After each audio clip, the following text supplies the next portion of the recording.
Imagining Glass Beach, she saw the sea scrub down the sky.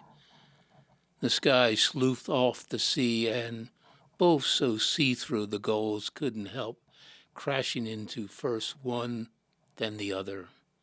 Saw the silicates accumulate, a soft, a sift of sugar, a sprinkling of salt, and all so delicate. The wet-footed walked on glass, sandaled in finest foam, too. Imagining Glass Beach, where the drunks bash their bottles, smashed wine dark, smashed pea green, thick lips, hollow necks, coins rolled out of pockets, waves breaking their broken ribs edgier and smaller, where, pummeled and pumice, there's no more razored edge, there's no more splintering, sea glass, shards of starlight, shivers of permafrost, snatches of rippling sea, shell pink, pearl gray, all dawn's soft scintillations. 3. Imagining Glass Beach, reaching for crimson among sea-frosted pebbles, but thumbs sunk in spongy glut, in gizzards of give, polymers unraveling, bags spattered, tattered into opacity, styrofoam. Reaching and retching, she could clean all this sludge and tar, this gob and glob, this shard and shred. Trash to bag, bag to dump, dump to fill, fill to scow. Horse latitudes, everything circling Pacific Drift, Saragossa Sea. 4. Imagining the glass coffin where everyone sees her molder, sees the hair surge and swirl, the nails claw out, or imagining the glass hill where every comer slips and slides, horses all in a foam, and she at the top, responsible. Who'd blame Cinderella for the chipped toe, the cracked heel, the crazed vamp, the soiled sole of the glassy slipper slipped off on the stairs? The one sister's bunions, the other sister's blisters. Who blames Cinderella? Dirty beast that you are. 5. Imagining Glass Beach, she remembers the Philadelphia waterworks, where for 90 years the Schuylkill powered the pumps that lifted the Schuylkill, where pipes of spruce and yellow pine sleuthed it around. If beauty is use, what's natural?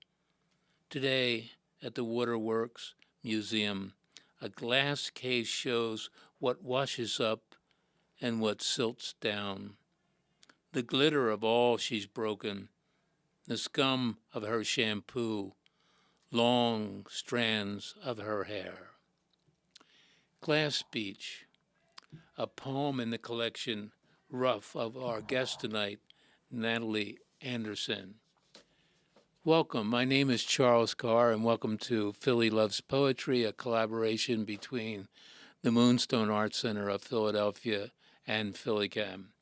The focus of our program is to give our viewers and our listeners the experience of the rich culture of poetry in the city of Philadelphia and the surrounding areas.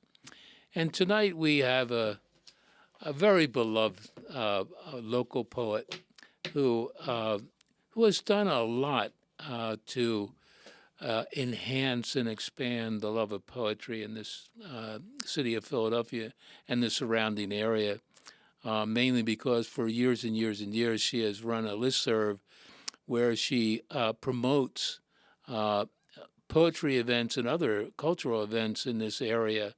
And every day, at least on my email, I receive 5 or 6 of these wonderful announcements, and that's Nathalie Anderson.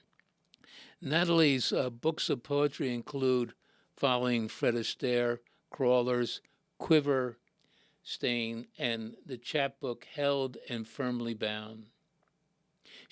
Nathalie collaborated in 2021 with artist Susan Hagen and poet Lisa Sewell on Birds of North America, and her new book, Rough, is just out. Nathalie's poems have appeared in such journals as Atlanta Review, DoubleTake, Natural Bridge, The New Yorker, Nimrod, and Plume. Nathalie has also authored libretti for 5 operas in collaboration with Philadelphia composer Thomas Whitman. Nathalie manages the list-serv, as I said, Lit Philly, that informs about 500 members about literary events in the Philadelphia area. Nathalie has recently retired from Swarthmore College, where she taught as Alexander Griswold Cummins Professor of English Literature, and Nathalie served as director of the program in creative writing. So welcome, Nathalie. Thank you. So wonderful to have you, and you've been on Philly Loves Poetry before on a number of different programs. So we're really glad to have you back, and especially glad to be able to have you with your new book of poems, Rough, which was an absolute joy to read. One thing I wanted to start with, and what we've discussed, is I didn't know, necessarily where you hailed from. But of course, in your biography, we know you come from South Carolina. And I always felt when I heard you talk and I heard you read poems and your explanation of the poems you read, you have that rich Southern, I can't say accent, but approach to language and a comfort with language that I always find unique to Southerners, poets and artists and conversationalists. So I guess I wanted to, and especially reading a few of your poems, the one poem, Rapture, which is about your family, and there's another shorter poem called Roots, which I found fascinating. Could you talk about your roots in the South and how that has really played into your development as a poet? Sure. I think that I've always been in love with words. I really love sort of stacking them up and seeing how they might fit together. And I am not sure that that's Southern or not Southern, but it's something that I know from hearing my family talk about me as a child. It's something that intrigued me even when I was small. My students will recognize what I'm about to say because I probably have said it every 5 minutes of my life as a teacher, but we're told that we use regularly about a 5th grade vocabulary day to day, but we all know so many more words than that from our reading, from our listening. And so to remind ourselves of that vocabulary is something that I enjoy doing. And I'll say that I use a thesaurus. You can see that this one is very, very used, but and it's large. You can see that as well. This thesaurus, it's a kind that in the back, I think that's impossible to see. Maybe not. You can see that this is rows and rows of entries, and these are entries like, here's the word pick. Well, I'll take perks. And under perks, I've got booty, extra pay, gain, gratuity, each with a number. And if I look up the number, it will take me to this section. And there, can we see that? Yes. You can see that this is more like a hefty dictionary. There are so many there. That's nice. So many entries, and all with these many, many words attached to them, so that when I'm writing a poem, I'll free write for a while. I'll come up with a statement that interests me, but I'll also notice that there are words that I keep coming back to. There are things that draw my attention. And so I'll look them up in the thesaurus, not as many people do to find another synonym for said, but instead to remind myself of all the words that I actually do know that don't come immediately to mind. And then I'll look up the etymology of some of these words as they intrigue me. I'll find that some of them fit with what I want to say and a lot of them don't, but they might take me in an avenue I hadn't thought about before. So I'm interested in packing a poem, not overpacking, not putting things in that aren't significant to the work, but in thinking about how alternatives take us down different paths, how listing words together that have a similar alliterative sound will expand the potentiality for the statement that's being made, how offering several alternatives will enhance the implications of a word. So I enjoy doing that. It's fun. Well, I'm just going back to the poem I just read. Yes. Okay, and there was one word in there that I was not really sure of, and that was molder. Mm-hmm. And and by the way, that is such an amazing line that you start out with in there when you say, imagining the glass coffin where everyone sees her molder, sees the hair surgeon's world. This idea of the coffin in the context, once again, of this book, at least from the beginning, how it propels out as really a remembrance Yes. of these people that were very close to you, artists and poets and colleagues. We've talked about this with this one poem, and I have a habit of doing this when I'm reading somebody's poem.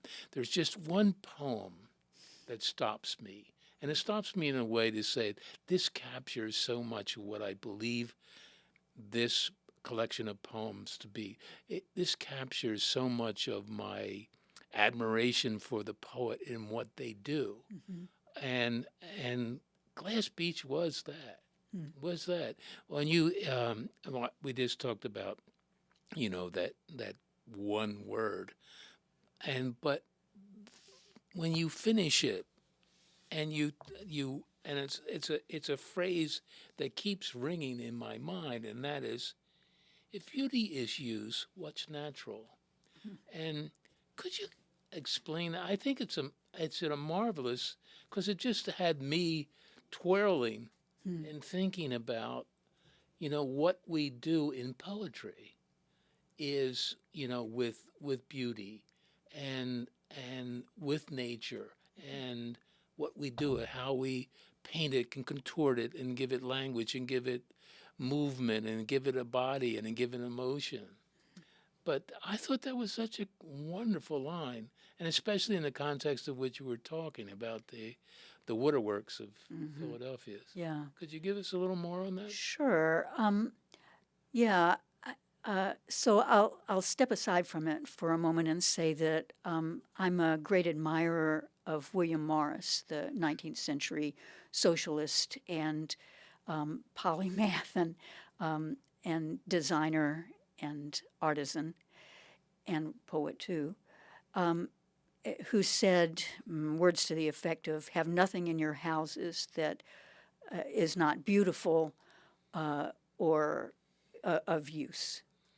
And so that drawing together of beauty and usefulness, of the thing that's so beautifully, so well designed, that its design itself is a thing of beauty, is an idea that appeals to me a lot.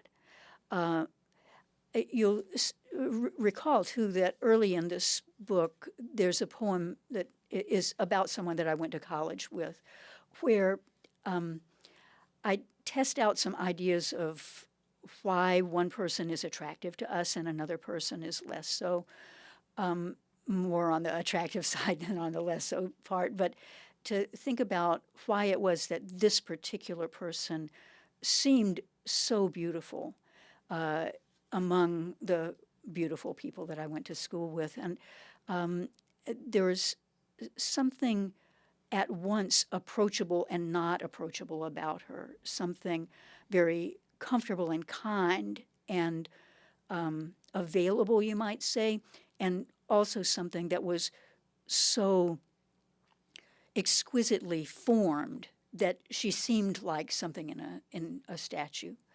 And so that idea of what's beauty, the thing that we can't approach or the thing that we're drawn to approach, is something that was in my mind during the writing of the poems in this book. And I think that that idea of if beauty is use, what's natural, is part of that, that thing that I was exploring. What is it? What is it? What's easy to say?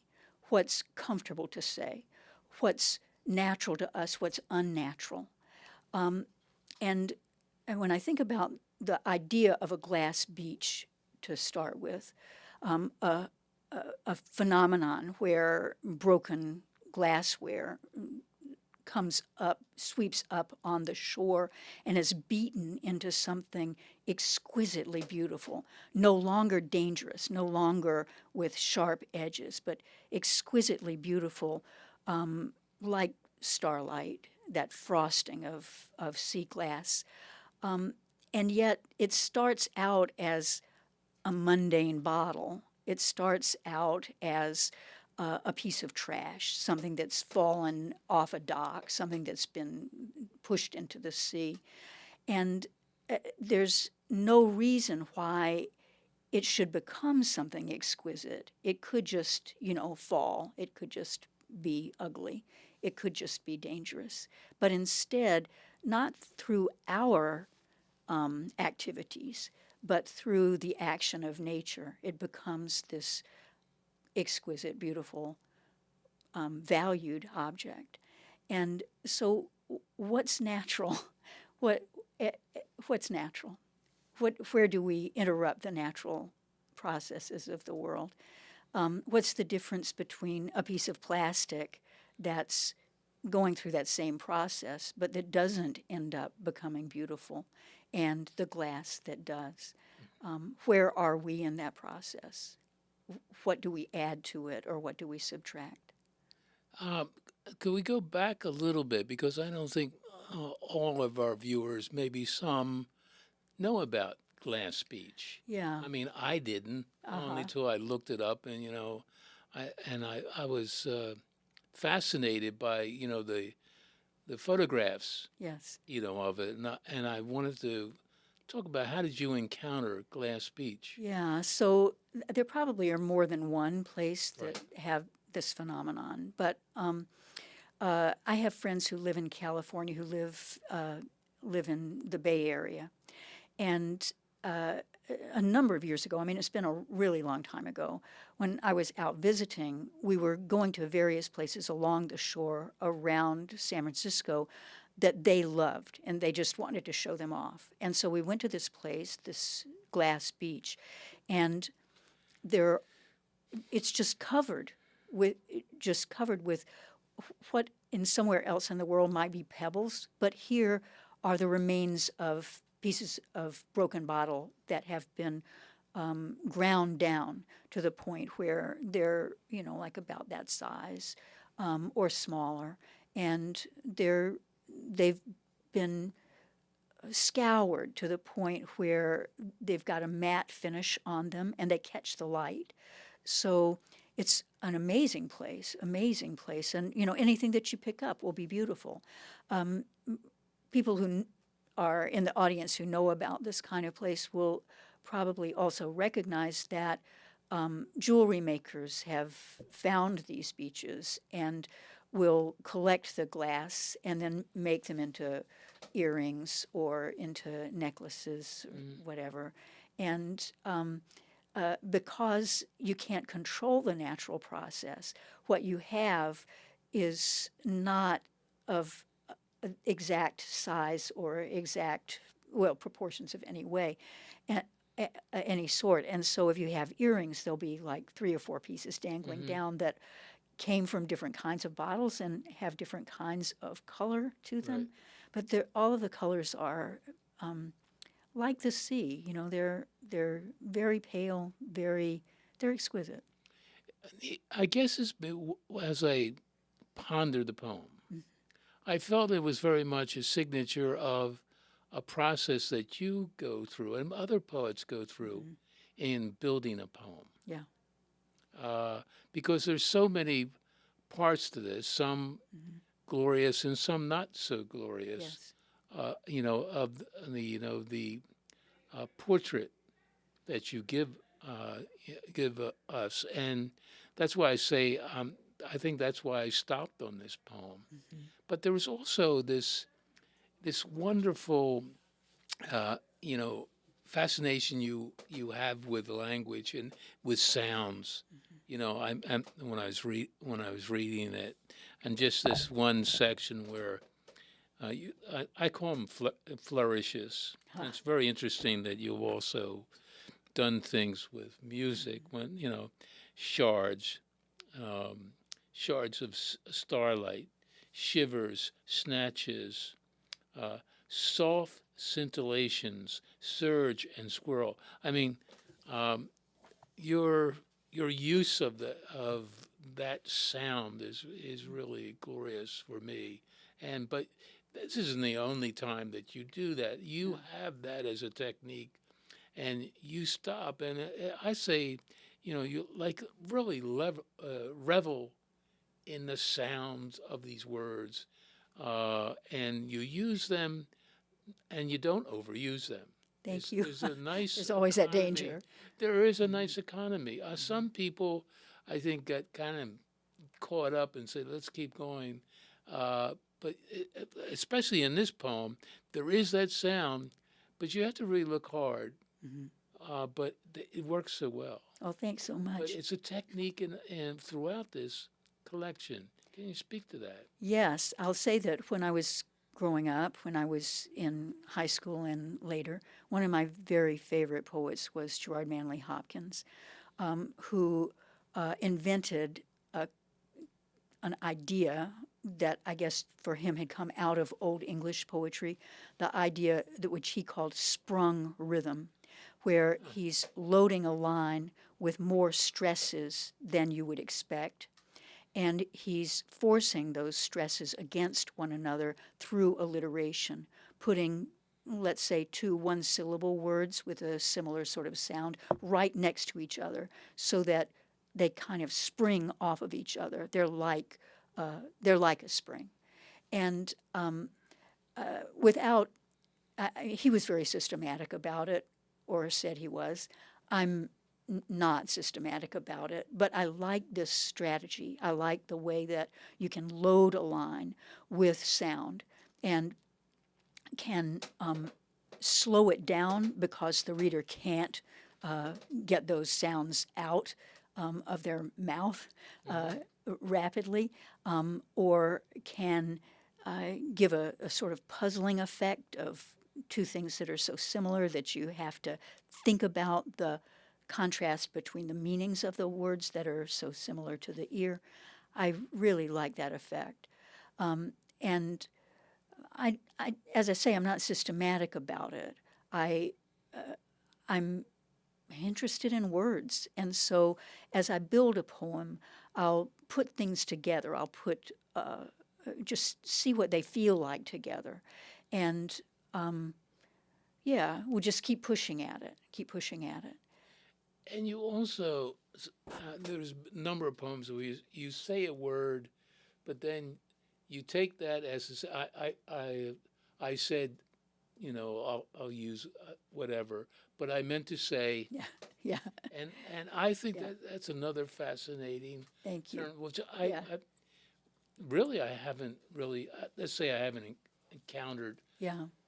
Regularly but in poems, and I like that because you're wandering out of the box a little bit and doing that. Yes. And somebody says, "Well, I wonder why Nathalie did that," but it's enjoyable. Oh, thank you. It's very enjoyable. Well, it's fun to write too. A place where that happens is in the title poem of the book, Rough, which starts off saying, after the sightings, the sea got rough, and then there's a stanza. And then the beginning of the next stanza says, did I say sightings? I meant to say biting. And on the surface of it, sightings and biting have nothing to do with each other. One is the eye, the other is the mouth. They rhyme with each other, but they're not the same meaning. So why would we confuse them? Why would a person confuse them? But the poem is a lot about about the sea as dangerous, about the sea as potentially taking a bite out of you, of sharks there in the water, of other ways in which our experience might be bitten away by illness, for example, by the loss of our memories, for example. And so that idea of sighting and biting being related, I think, grows through the poem. I hope it does.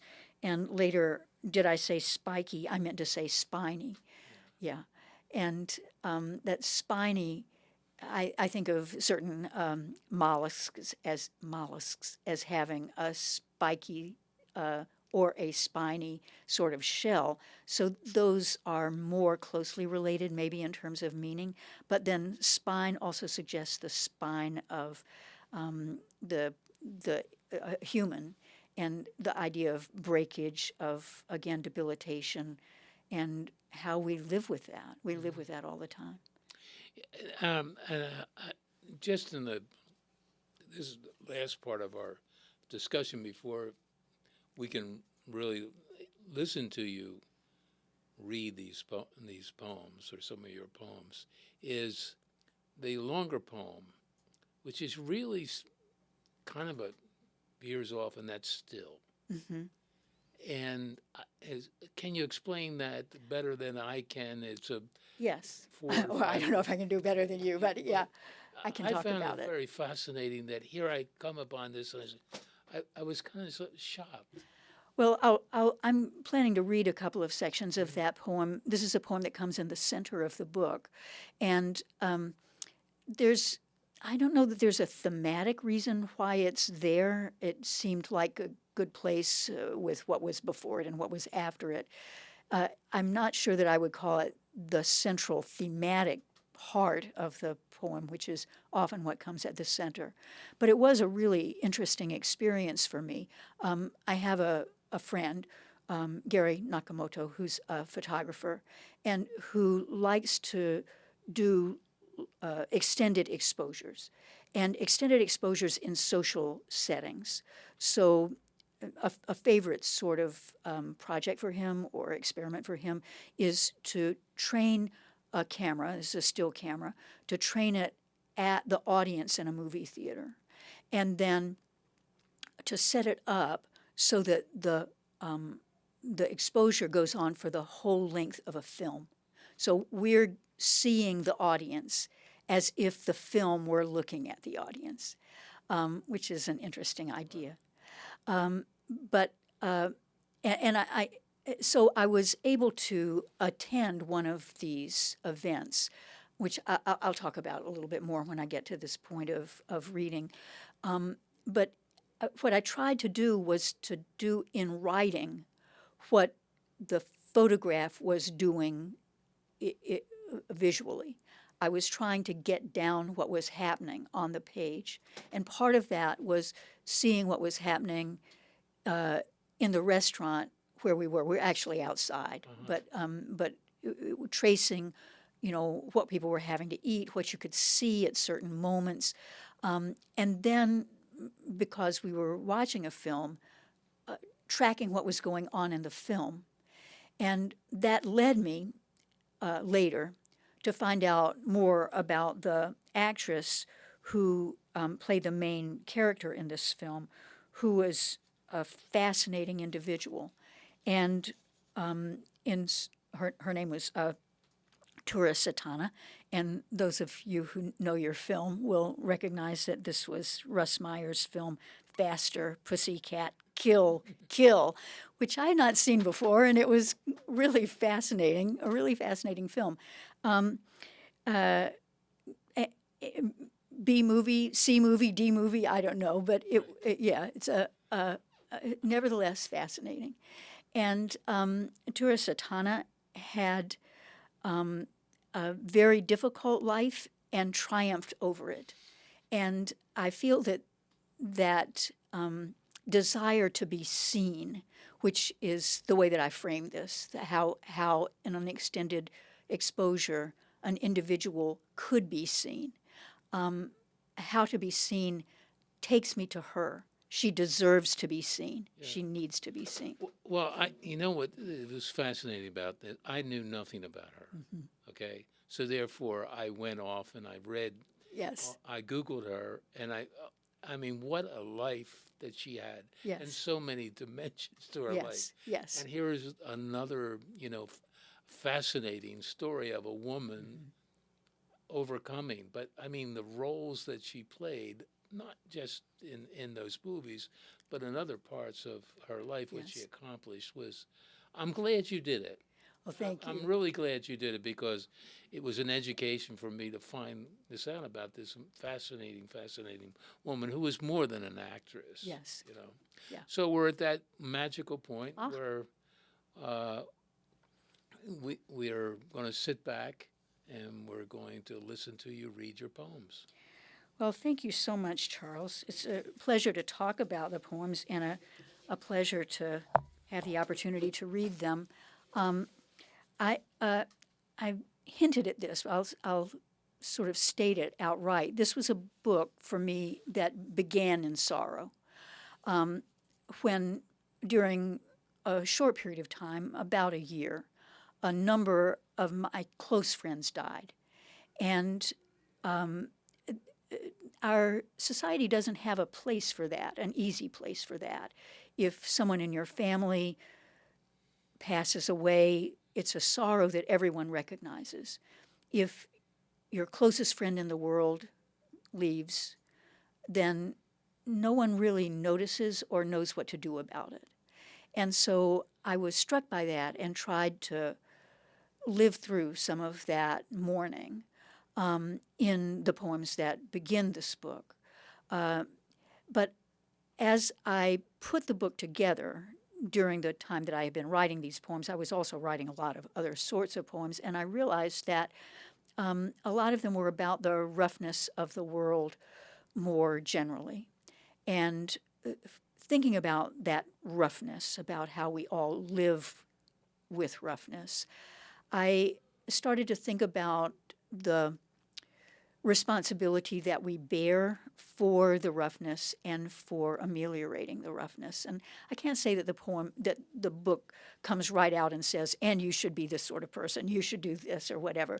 But you'll notice that in the Glass Beach poem, where it starts, where it ends up, is with the idea of breakage, of how we're responsible for that breakage. We're responsible for all of the stuff that's in the water. We're responsible for the glass and how wonderful that it turns out so beautifully, but we're responsible for the plastic too. We're responsible for the shampoo. We're responsible for the long strands of hair that are there.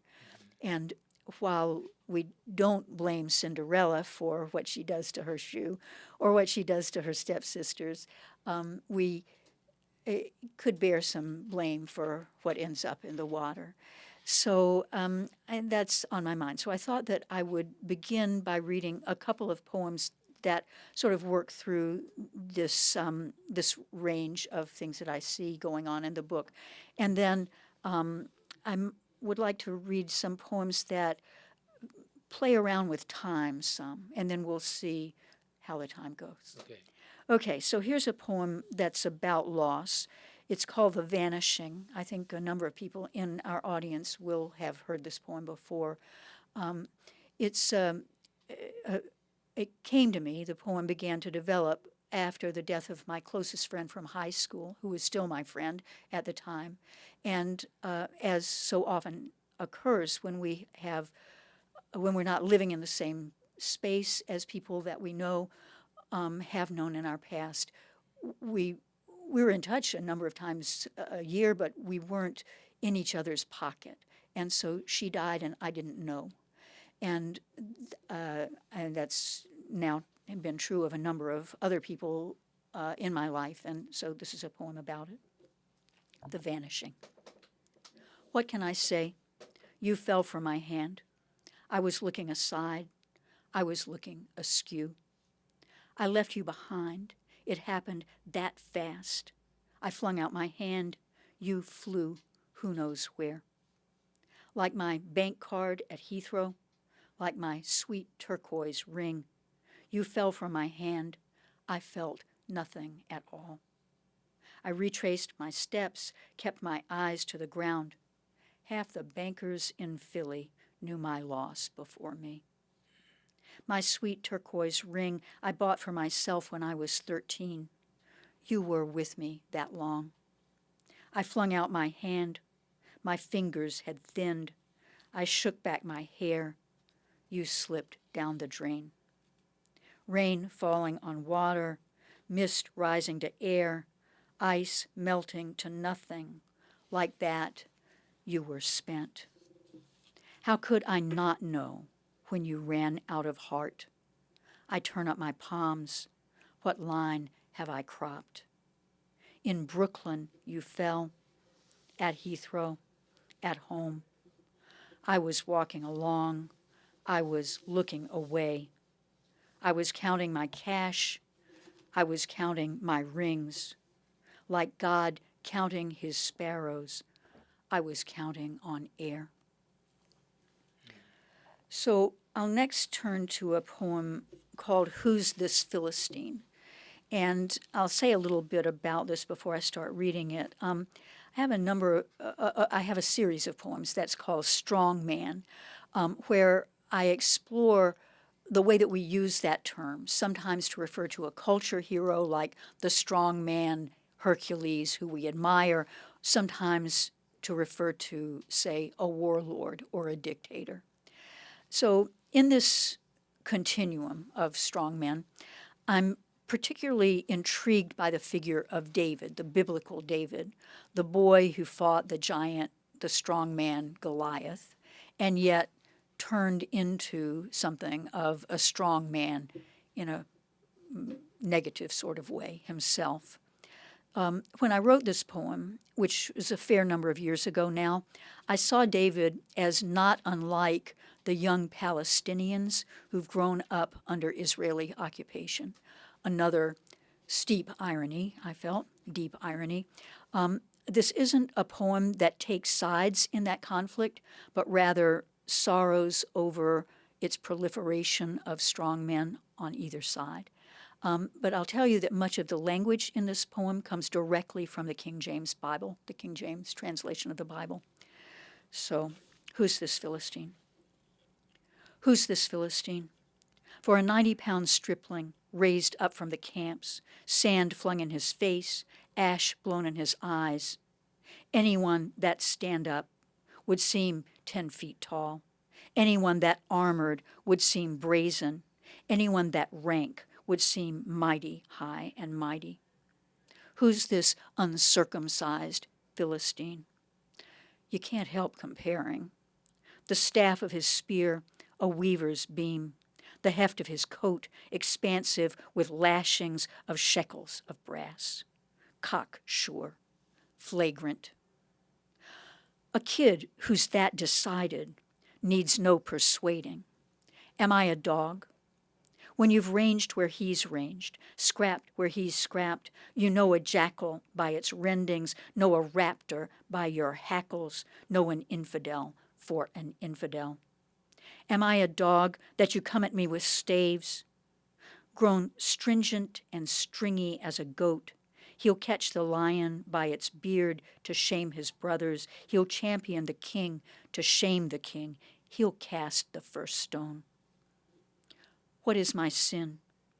The enemy flung as from the center of the sling. What is my sin? A pillow of goat's hair for a bolster. What sin? No dowry, but 100 foreskins. Sin? No more than a dead dog, no more than a flea. Thrust me through, lest these uncircumcised thrust me through and abuse me. Lurking among the lurking places, 5 stones in a bag. Hounded by Philistines, am I a dog? The hero slings whatever comes to hand, brickbat, ash can, landmine, bombshell, quarrel, dudgeon, flak. After the beheadings, the shouldered rocket launchers, the enemy thrust under hoods, under harrows, under axes of iron, houses thrown down brick on brick. Now Saul's pinned to the wall, now Bathsheba's in the bath. Tell me, who once were ruddy, comely, much beloved, and cunning, who's the strong man now? Now, here's a poem that I feel pushes our conscience, and this is a poem that some of you may have heard too. It's called Berlin, Belfast, Belgrade, Baghdad, Basra. Too many wars. Jarred awake, the house broken, the brute butt of a gun against the pretty dish your neighbor brought you. Look around. So much to lose. The shoes you bought for style and thrift will flay your feet on the rain-swept road. The photo folded next to your heart will rip with your dress. Your scrubbed flesh will turn rancid. You will eat filth and hope for more of it. Tell me you haven't yet imagined this, felt the knife at your throat, seen your own uncle's blood on the kitchen floor. Too many wars. Safe in our sealed car, nations away, we hear the blood splatter trickling through the radio's local concerns, 3 minutes maybe every hour. Refugees, thousands, spill over the borders, seep back in, a sponge squeezed and loosened, loosened and squeezed. Returning to devastation, they want their turnabout. And who can blame them? The neighbors, however many cakes they bring or glad embraces, did not save them, can never look the same. Beyond the signal's reach, we twist the dial, too many wars, 3 minutes each, the wrongs festering, the blood rancid, the neighbors hesitating too long before knocking, cake and dish in hand. And who, Lord, is my neighbor? Which of us drops the gun first? Which takes or eats the cake? Which speaks sweet reason so as not to change a thing?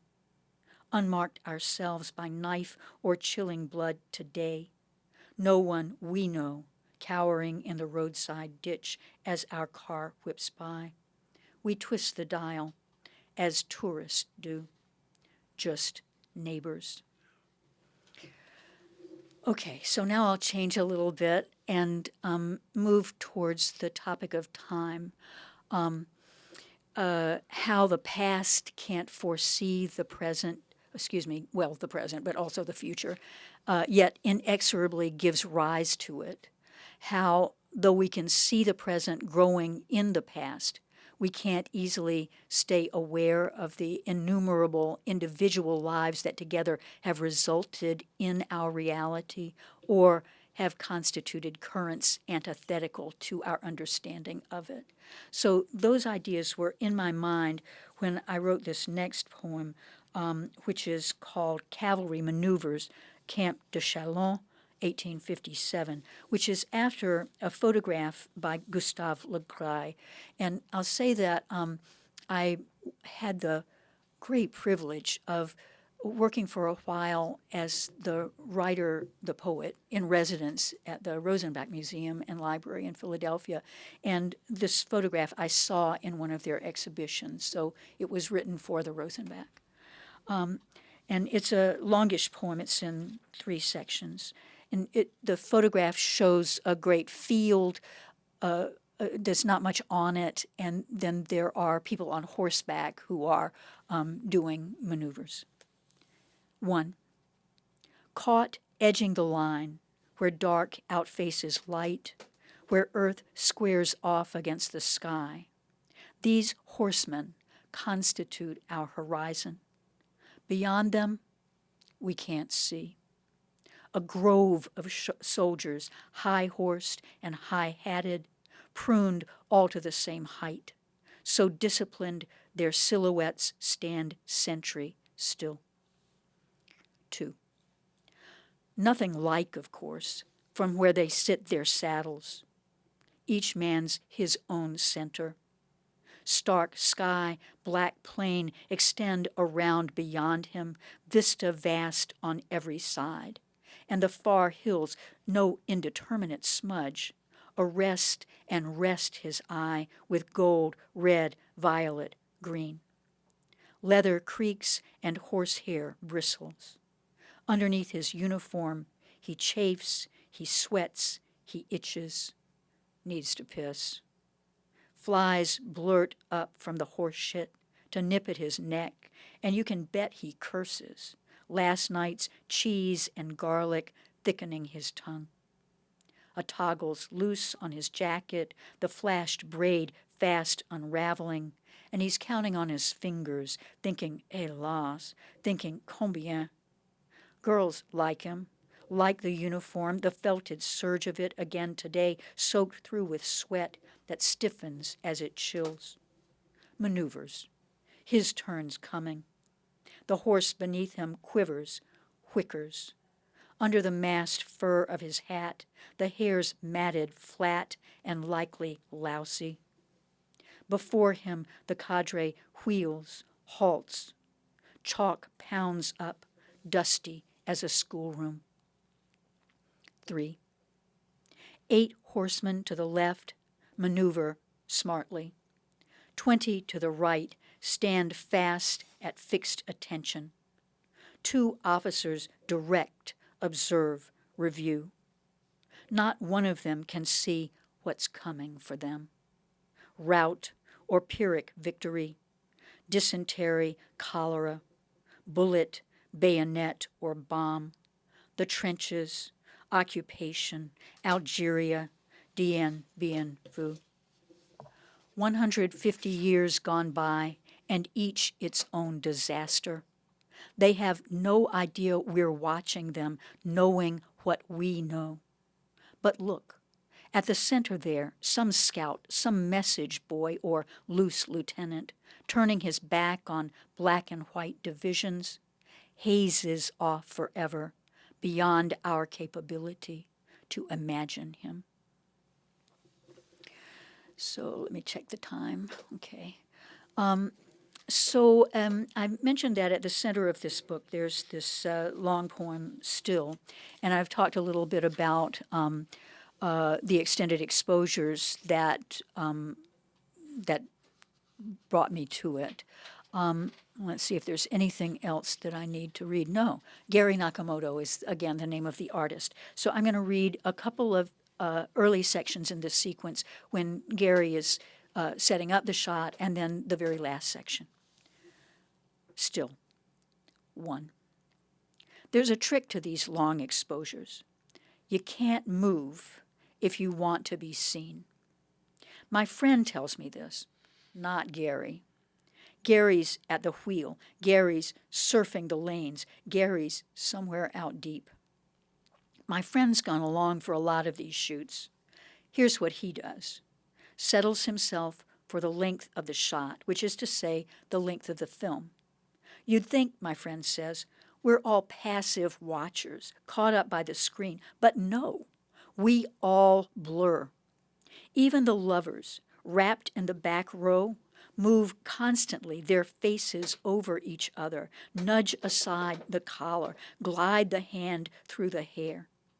Even the boys, slouched low in the front row, move constantly their hands to their mouths, move constantly their feet. Even my friend forgets himself, gets caught up in the action, laughs, startles, shakes his head. My friend tells me this, not Gary.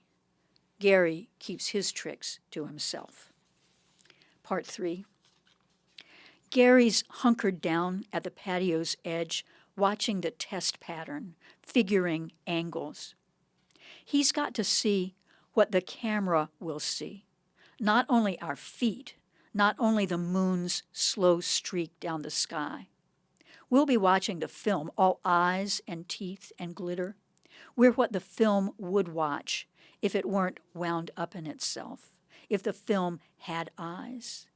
It can't see us licked by its flicker, can't see us struck by its lights and darks. Gary sees for it. And here's the last section, section 8. In Gary's finished print, the structures stand still. Buildings, roses, burners, tables, benches. The people seem vague. 2 rows in the back, faceless and faded, family portraits from some other century. Then smudges, impressions, too far and too fast. Then there's 3 tables, 3 whirlwinds, subtle flashes of flesh, a napkin, a bottle, a purse. Gary's in front. His white shirt and khakis soak up the light, and the way that he's moved, now forward, now back, has doubled his heft. I want to be seen. I've tried not to move. In the finished print, I can see my face between Gary's back leaning forward and Gary's chest leaning back. It's like the mask of Agamemnon settled on his shoulder. Closer in, someone's left 2 wine glasses sitting out on a bench, a white sweater on the ground behind them. The way light strikes off their globes and lips and concavities, it's like time's breaking open over there without any of us noticing.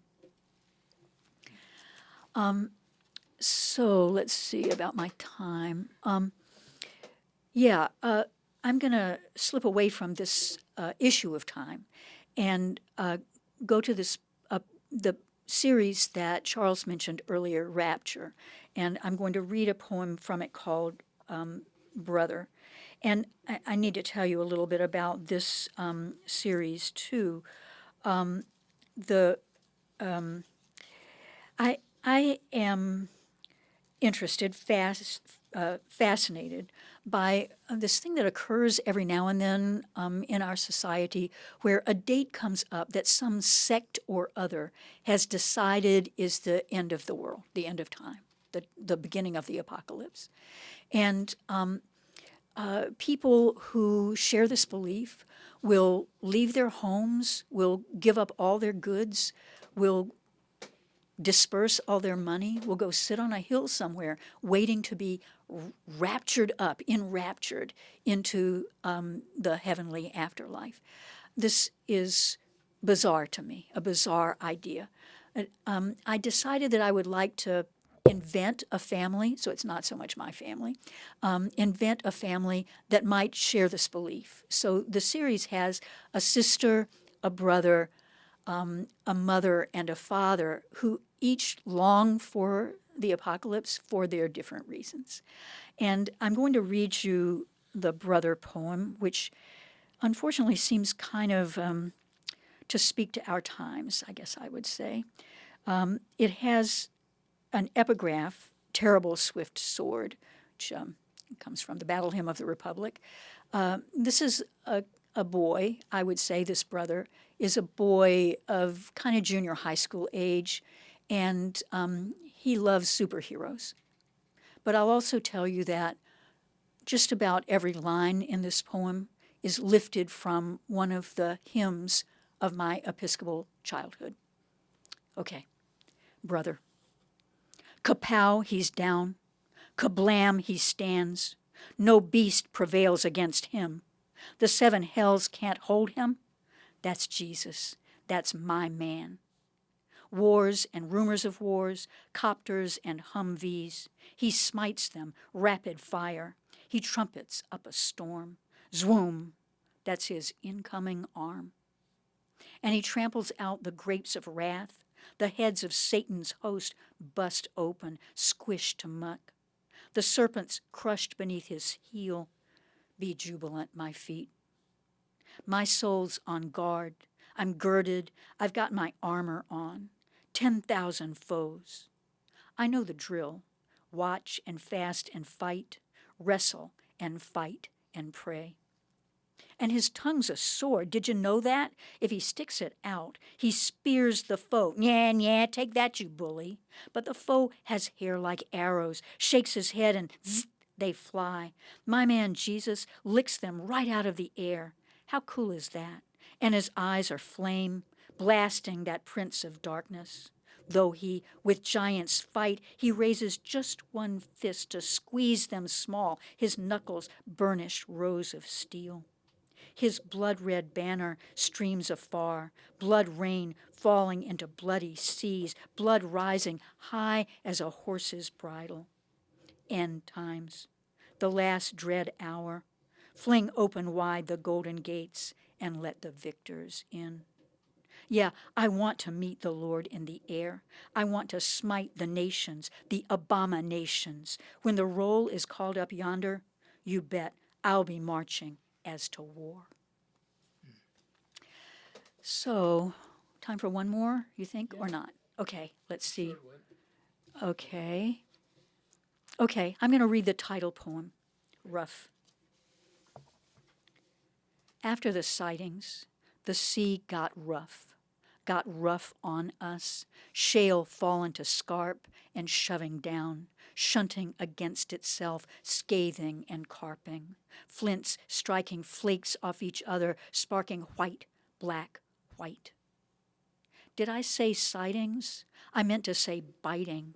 Nobody in beyond the ankle, but still that slash to the ankle bone, the sea a susurrus of open-jawed serration, strange voice at your ear.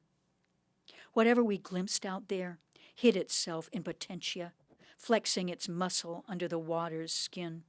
Head of a hawk, head of a Rottweiler, and the seals in their slickers, black-backed, menaced as we were, too doggish to know it. Her husband lost like that, no longer the man she'd married, but when were we ever? Nailhead, hammerhead, when will you admit you didn't know your own mother? Strange mouth at your ear, strange hand on your arm. And did I say spiky? I meant to say spiny. We could feel it underfoot every step from the shoreline to the car. The sand rough on us, the mind rougher. Cross-cut saw, shredder. Thank you. Wow. Thank you, Natalie. A terrific reading and a terrific hour with you and explanation and discussion of your poems. I think our audience got a real treat tonight. And I want to thank Laura Deitch, who's been our technical director behind the camera and making this all possible, and to PhillyCAM, who makes this all possible. As usual, I close out the program to say this is one of many programs that the Moonstone Arts Center presents. We have readings throughout the year at Fergie's Pub, which is not far from here, just about every Wednesday night. In addition, the Moonstone Arts publishes both anthologies, topical anthologies that really meet what is happening in our world, as well as chapbooks, and we have a chapbook contest that's underway at the present time. So if you want to support us, you can go to our website and find out ways that you can do just that. But it's been a wonderful experience having Nathalie Anderson. She's a wonderful promoter of poets, in addition to being an extraordinary poet herself. So thank you, everyone, for tuning in to Philly Loves Poetry, and we'll see you again next month for engagement and time with another wonderful local poet.